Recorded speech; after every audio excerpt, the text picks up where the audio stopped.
Par le passé, Elisabeth Borne n'a pas toujours eu que de belles expériences à Matignon. Dans son ouvrage La Secrète, paru le 4 mai dernier aux éditions de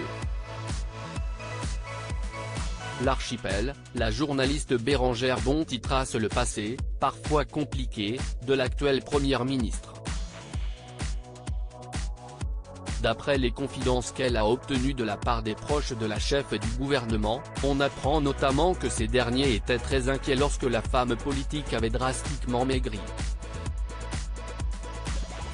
Suite au crash politique de Lionel Jospin et du rythme infernal de cabinet qui a précédé, Elisabeth Borne était très stressée et avait perdu beaucoup de poids.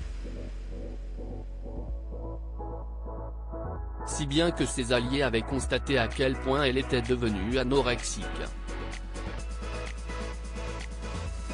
Elle était vraiment cadavérique, s'est notamment souvenu son amie Marie-Léo auprès de la journaliste.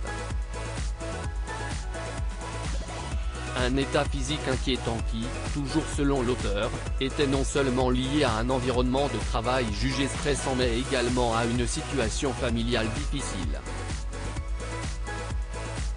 À cette période, le plus gros stress, elle le subit à la maison, peut-on ensuite découvrir.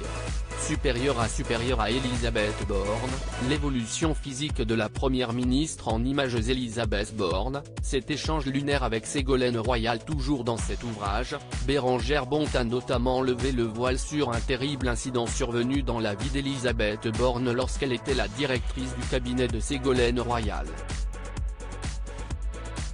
En effet, le 30 avril 2015, l'actuelle première ministre avait appris, avec effroi, la mort de sa mère, Marguerite. Alors sous le choc, cette dernière avait pris le soin d'en informer la ministre afin de quitter les lieux.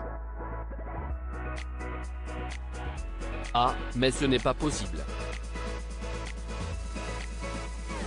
J'ai organisé votre pot de départ, lui aurait alors répondu l'ancienne épouse de François Hollande, avant de renchérir, mais vous irez après. Invitée à s'exprimer sur les ondes de RTL à ce sujet, le 30 avril dernier, Ségolène Royal a démenti ces accusations. Pour cause, après avoir assuré n'avoir jamais vécu une telle scène, la mère de Thomas Hollande s'est ensuite montrée très critique à l'égard d'Elisabeth Borne.